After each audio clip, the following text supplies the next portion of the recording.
In the kingdom of Leze, Ragna and Leonika have just returned to the city of Ronabera after another dragon hunting quest. Leonika is the best dragon hunter in the city, while Ragna is nothing but a useless babysitter to her. As they eat in a tavern, Ragna gets mocked by Sykes, who is the second best after Leonika. She defends Ragna from the dude, and after that, they both leave to take a bath together. Yeah, Ragna is that kind of babysitter. When Ragna heads out to train in the evening, he sees the image of an old man in a cloak talking to him. Suddenly, he has a vision where everything is burning down, and he sees Leonika being killed. After running out of quests the day after, he goes to cut Leonika's hair, but the visions continue to haunt him even in his sleep. Back at the tavern, Sykes and his group notice that the dragons are migrating to a city called Dona Pieru in the east, and that's why quests haven't been coming in. Leonika calls back Ragna's attention as he zones out, and she notices he's been overworking himself lately. She comforts him and tells him that she knows he's going to become very strong while this useless kid relies on a 12-year-old girl.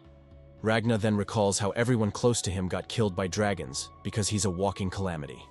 That was before he met Leonika, and they've been together ever since.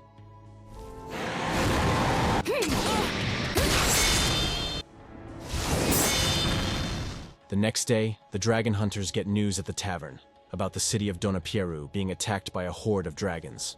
Before they can head out to kill the dragons there, their own city goes up in flames and starts getting destroyed by dragons. Ragna tries to get him and Leonika to run, but she just jumps into the fray.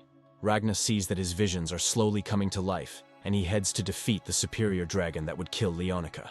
Is flame.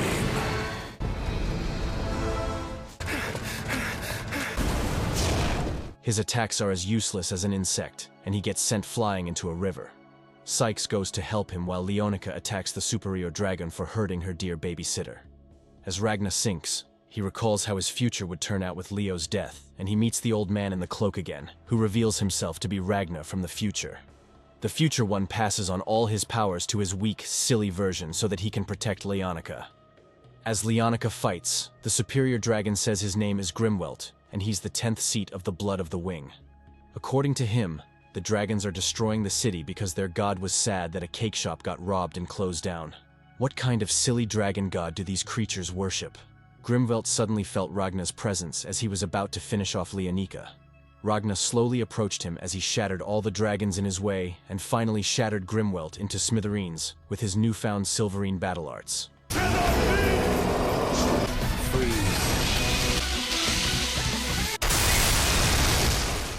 As Ragna weeps at Leo's feet like a wimp, we see his future self talking to a strange woman in another dimension.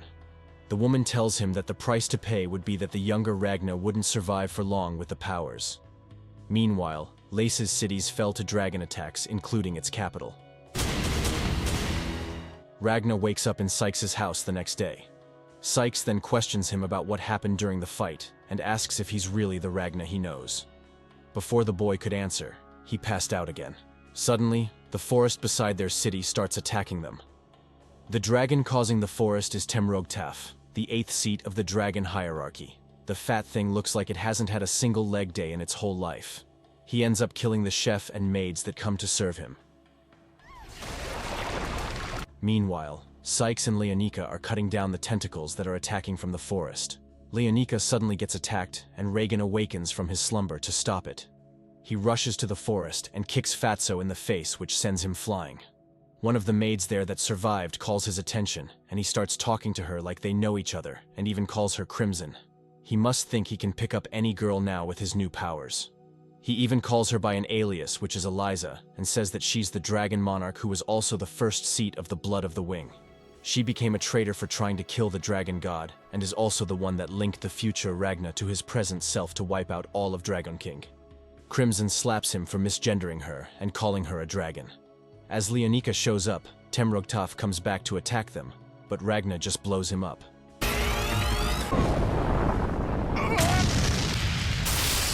He then tells Leonika to escape with the survivors, and makes it look like he's trying to get rid of her, which makes her angry. He calls her weak and knocks her out as she tries to attack him. Leonika wakes up and sees she's being carried by Sykes as they leave the city.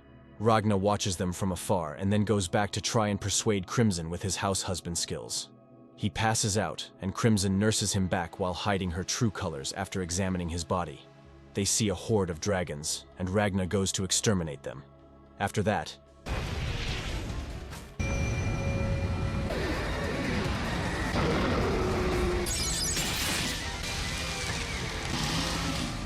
he strikes a deal with Crimson, who finally reveals himself, and their plans to kill the dragons begin. Ragna and Crimson show up to help some dragon hunters who are in battle. Crimson tells them that Ragna is known as the Reaper, while she lies about being a mage. Slowly, she gets into their heads and makes them respond like a bunch of buffoons that have no mind of their own. Their leader, Michael, comes to ask them to help out with a superior dragon that's terrorizing the city of Tortiere with his wind abilities. Crimson says the dragon is the third seat known as Disas Trois. Ragna tries to go to the city but falls on his face due to his muscles being exhausted. Crimson then guilt trips Michael and the others into fighting with the weapons that Ragna infused with Silverine. She takes them to some gun armory in another dimension, and the guns there use bullets infused with Silverine. The way she just switched from sword to weapons of mass destruction is crazy. As Crimson gives Ragna crazy advice about kidnapping Leonica to protect her, she blows up her head to show him what a real curse is. Of course, she just came back in another body, which means immortality is her bane.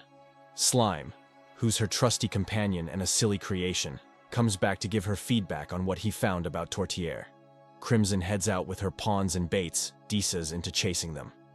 Disas fell for Crimson's cheap tricks. The soldier attacked with the Silverine-infused bullets which disrupted his wind, and he tailed them towards the sunlight. It's just dragon hunters! Dead! Dead! Won't get away! He trips over a wall that Ragna infuses with Silverine and falls out of the whirlwind. Disas lands on a spear that impales his heart, but he cuts open the ground and tries to run away. He gets turned into a pathetic roadkill as Crimson runs him over. Then the hunters show up to finish the job as the sun turns him into roasted barbecue. After the battle, Crimson hands out food supplies and vehicles to the hunters. She makes them forget everything about her, leaving only Ragna in their memories. Crimson pulls out a radio, and she and Ragna hear an announcement telling citizens to seek shelter in the capital of Lacey, but they discover it's a trap. So, they head to the capital to continue hunting. 5 days earlier, we see the king of Lacey, Fimud, get approached by Ultimatia, who's the current dragon monarch. Ultimatia stops time and only allows him to move while she talks like an innocent girl. She apologizes for a city that was attacked and shows him the head of her subordinate as a sign of remorse. Regardless, she still makes her intentions of destroying the city clear. You see how she's a true psychopath.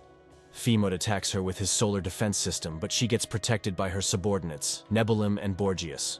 Borgias is an elder dragon who's using a human as a host for his body. Ultimatia rewinds time to bring back Fimud, and out of fear, he cooperates to help them kill the citizens peacefully. As the refugees troop into the capital, Ultimatia restores the body of Voltakamui, who's the second seat, and commands him to subdue the insurgents that have killed their subordinates. Voltakamui tries to riz her with the worst skills I've seen, but she just punches him before he bolts away.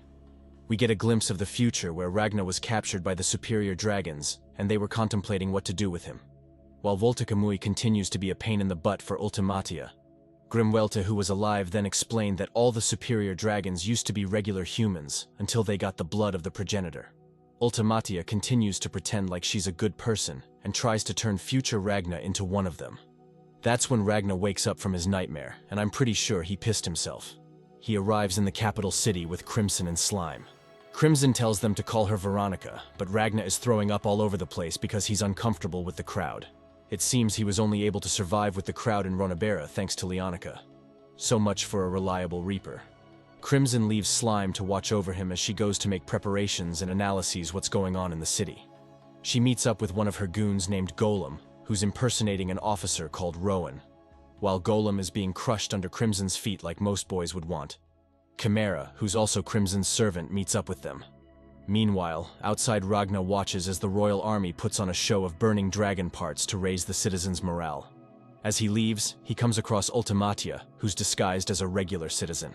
Golem tries to advise Crimson against fighting Ultimatia, but he lays back like a coward when she tells him that Ragna would be doing the fighting. He bickers with Chimera before showing Crimson a clip of how Ultimatia uses time control magic. Meanwhile, Ragna is battling numerous thoughts in his head as he sees Ultimatia. Slime tries to take a bite of her, but a little lost boy stops him. The boy is looking for his parents, and Ultimatia is helping him. Nebulum comes along and suspects that Ragna is a dragon hunter, but the Reaper disappears as they turn back. Back with Crimson, she and her creations find out Ultimatia's weakness and plan to keep killing her till she runs out of magic and dies. This is because she can't rewind and pause time simultaneously. That's going to be one hell of a torture for her. As Ragna heads out, he decides to go back and face the Dragon Monarch. He tells Slime to inform Crimson that he's found the target, but the stupid low-level creation forgets what he was supposed to tell her on the spot. Ragna overhears Nebulum telling Ultimatia that he can make anyone disappear inside the barrier he created, and that's how they've been culling the number of citizens. Ragna freezes Nebulum and rushes Ultimatia with a barrage of attacks that she finds hard to keep up with.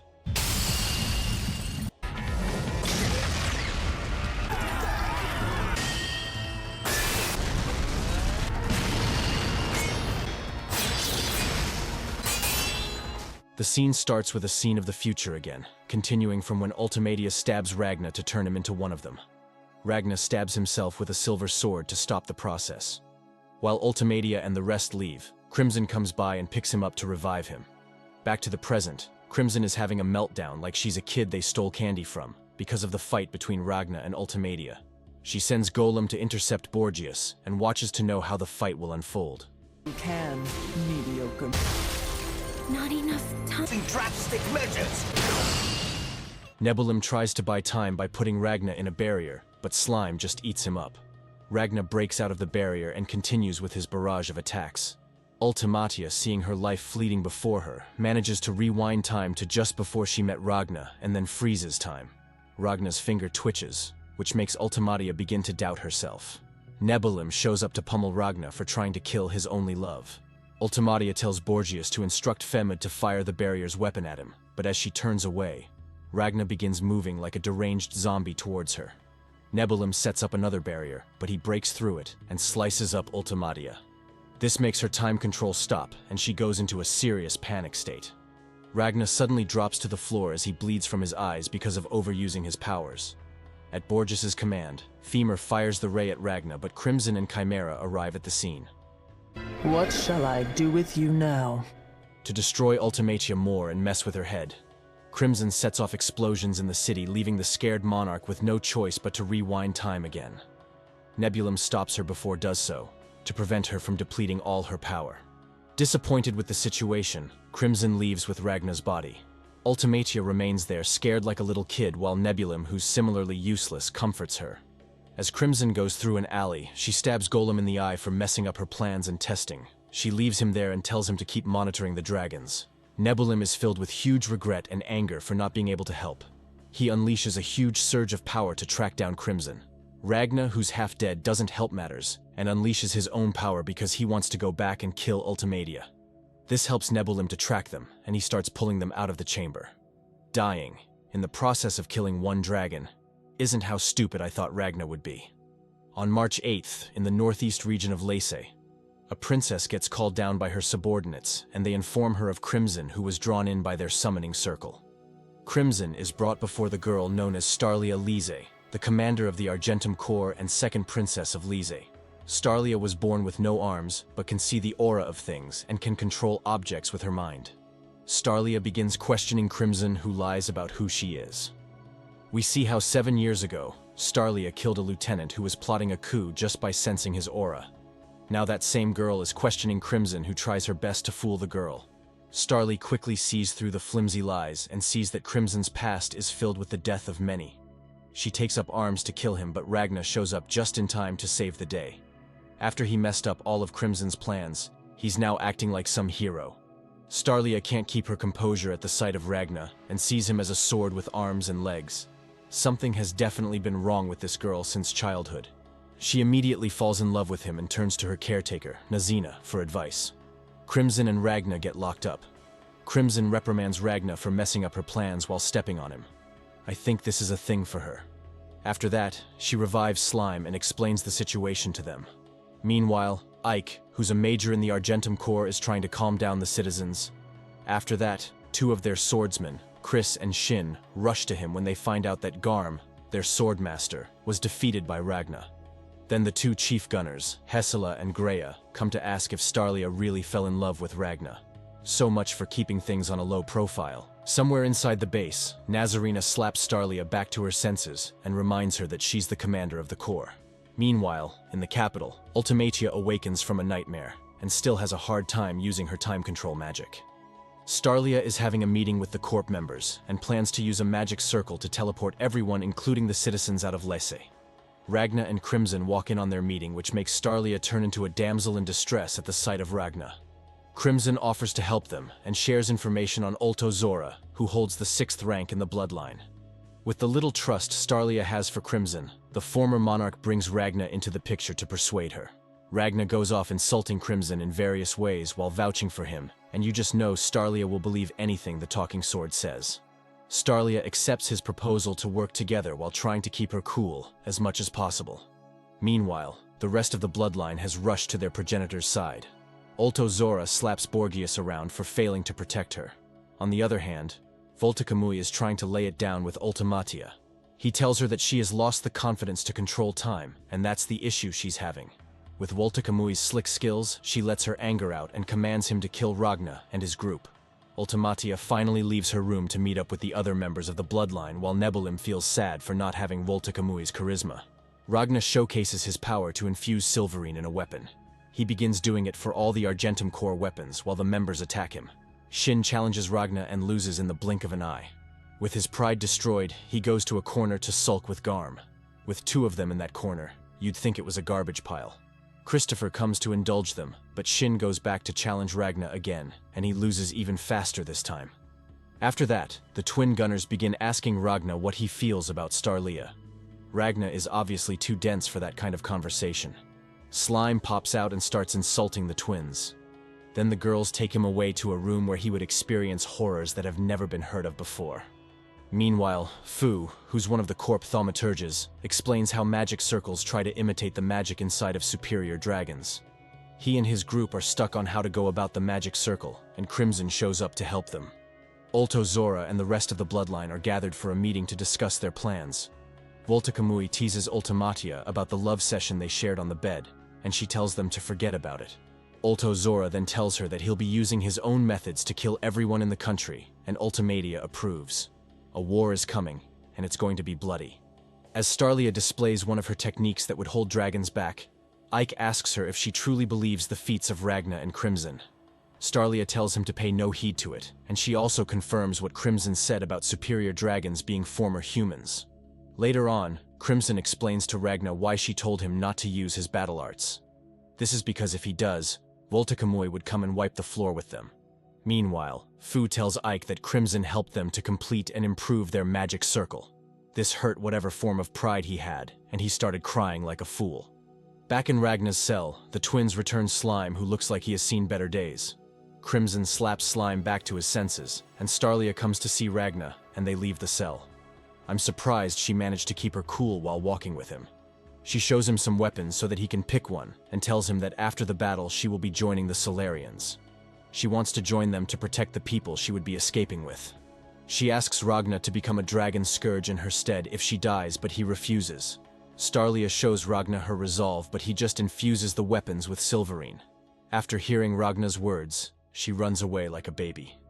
Meanwhile, in the capital, Ulto Zora is laying waste to the city, and Borgias is using the blood of the humans to revive his body. When the sun sets on March 10th, Ulto Zora and Taratectora begin their assault on the Argentum Corps. Taratectora dives to destroy the top of the base, but Ragna counters him, and they begin their fight. Inside the base of the Argentum Corps, the humans that Ulto Zora is controlling ambush them. Starlia shows up to bolster the morale of her troops, and leaves Ike in charge of the troops inside the base. She heads outside to the forest where Ulto Zora is hiding and giving out commands. Yeah, we have scaredy cats among the superior dragons. Ragna and Taratectora continue their battle as they unleash a huge display of power.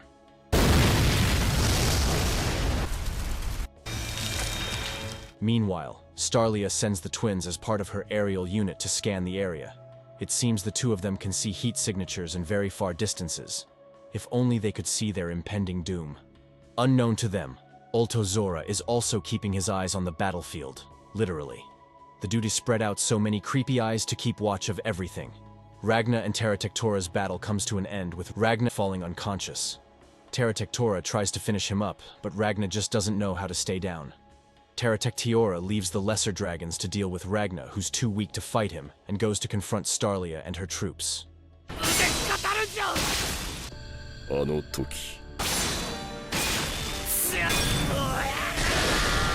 Shin and Garm come to help Ragna, but the stupid Reaper is being too stubborn about it.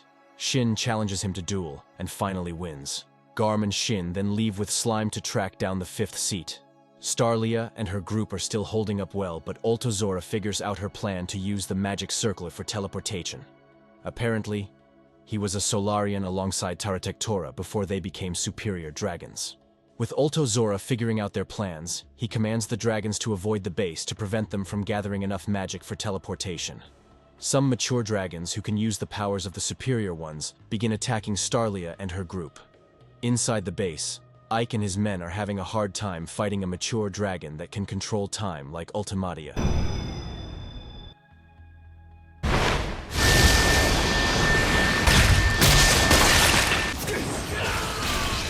He lands a small hit on the dragon before Crimson shows up to help the unfortunate soldiers. As the dragon tries to stop time, Crimson tosses a ball that unleashes the brightness of the sun. The dragon gets turned into a crispy chicken because of the sunlight emitted. Crimson has brainwashed the civilians into going to the battlefield to fight the humans being controlled by Ultozora. Meanwhile, the 13th seat, Ursh-Garin, who's infiltrating the base, gets quickly disposed of by Fu. How did that idiot even make it into the bloodline? Crimson rushes with the thaumaturges and civilians to protect the magic circle. Meanwhile, as Starlia deals with the dragons, one of them catches her off guard and breaks through her barrier. On the other hand, Ragna and the swordsmen are cutting through the dragons mindlessly as they get closer to their target. As Ragna plows through the battlefield, his experiences from the future slowly get back to him. He decimates any of the dragons that come his way, which leaves Ultozora quite frustrated. Shin is really angry that he can't keep up and is being carried like a lousy teammate by Ragna. Meanwhile, Ultozora notices that someone else must be giving orders in the base, and he withdraws the drugged civilians to figure out what's going on. At the Magic Circle location, Crimson betrays them and makes the civilians shoot Fu. She wants to escape with the thaumaturges and tries to brainwash Fu to join her. Crimson kisses him to take control of his mind, and somehow gives him the opportunity to be kissed by something that looks like a woman. Fu's sister, Meijo, disrupts the mind control process and mistakenly gets shot by a civilian. Suddenly, magical power begins surging within her, and she teleports Crimson and civilians out of there. Crimson suddenly sees herself falling from the sky, but death is the least of her problems, as she fawns over how the Corps has so much talent. After much analysis, Ultozora decides to kill the princess before they can activate the magic circle. Meanwhile, Starlia and her men are tearing through the dragons as they approach Ultozora's location. The 6th seat figures out their plan and releases some poison gas to disrupt them, but Nazarena ambushes him from behind. Despite his heart and head being crushed, Ultozora continues to ramble like a mindless zombie. As Starlia approaches, she begins dragging Ultozora's real body out of the ground. The 6th starts having conflicting thoughts because Starlia reminds him of the princess he used to serve when he was human. Terra Tectora manages to call him back to his senses when the forest starts attacking everyone due to the after effects of Borgias regaining his powers. Meanwhile, Ragna and his crew are ambushed by Terra Tectora, who fires his cannons at them. Terra Tectora asks Ultozora if he has found the princess's body, but his partner lies to him. Ultozora is totally head over heels for the princess and wants to persuade her to join their bloodline, just because he can't forget about some princess. Starlia ambushes him with an attack and prepares to fire a stronger one, but it was aimed towards Terra Tectora, who wasn't aware of what was going on. That's what you get when your partner falls in love with a princess and starts lying. Ultozoran transforms into his full dragon form to disrupt Starlia's trajectory with the spear. But she sends the spear to Ragna, and he hurls it at Terra Tectora. The 5th seat blows himself up slightly to survive. Then Ultozora instructs him to sacrifice himself and blow up the place to defeat their enemies. Terra Tectora turns into a suicide bomber, and Ragna shows up to hold back the blast. With Starlia's help, Ragna unleashes his battle arts and freezes the explosion while Terra Tectora is defeated. Wasn't he told not to use those abilities? Starlia figures out Ragna's strength came from his future self and feels bad for him. She totally loses her cool in front of her love and starts acting like a child before leaving. Fu and the rest successfully activate the teleportation circle to get everyone out of there. Just at the last second, Volta Kamui shows up and slices off Starlia's head before placing it back on. He then confronts Ragna, who has nothing but his strong head and stubbornness left to fight with. Ragna has a flashback to the time Crimson told him not to fight Volta Kamui because he felt the guy was just a loose cannon. The two of them engage in an all-out battle, but Ragna unfortunately drops to the floor and passes out.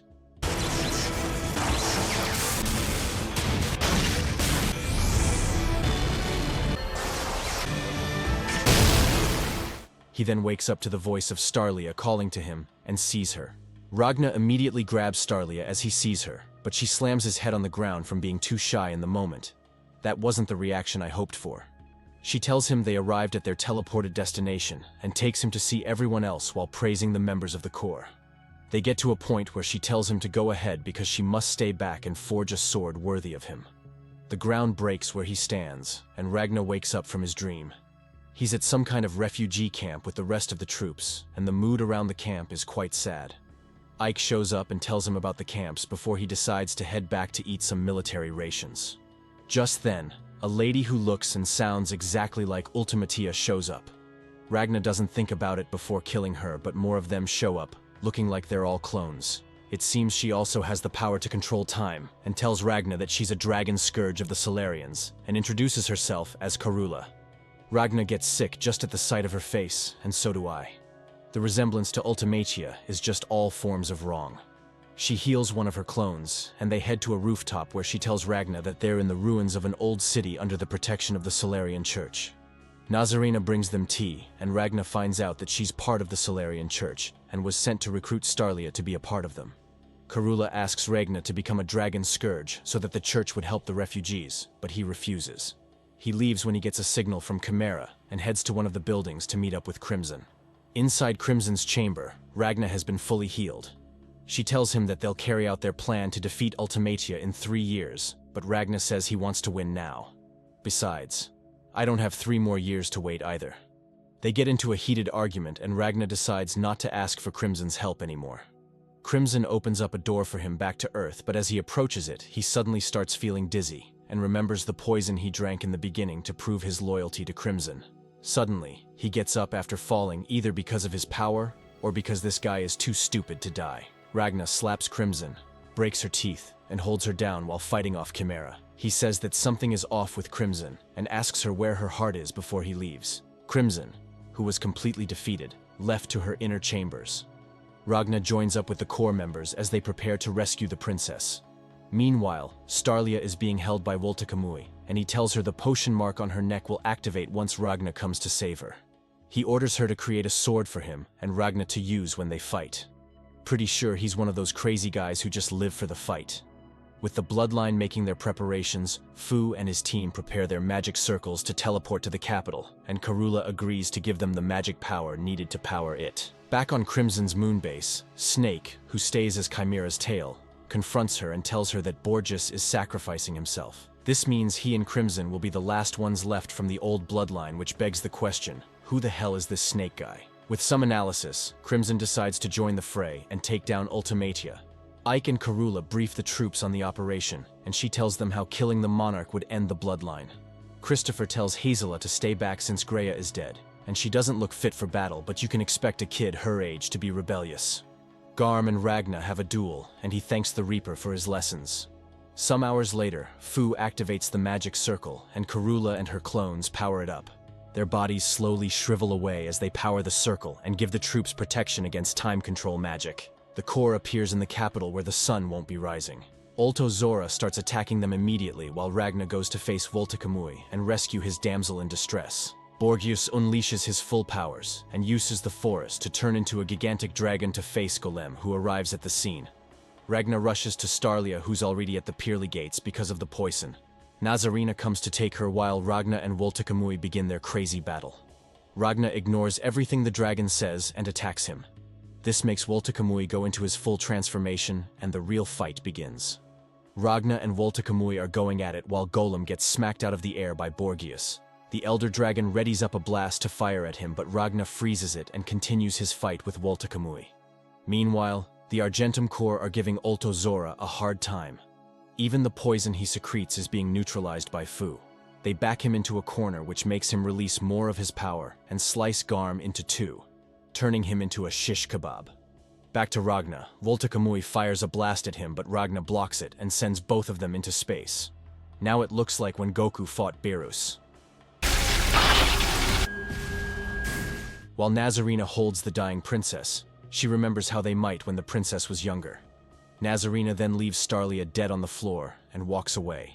Moments later, Crimson breaks Nebulim's barrier with some incantations and hand signs that are faster than Minato doing a jutsu. She breaks into the dimension where Ultimatia is, and they fight it out for who's the superior dragon monarch.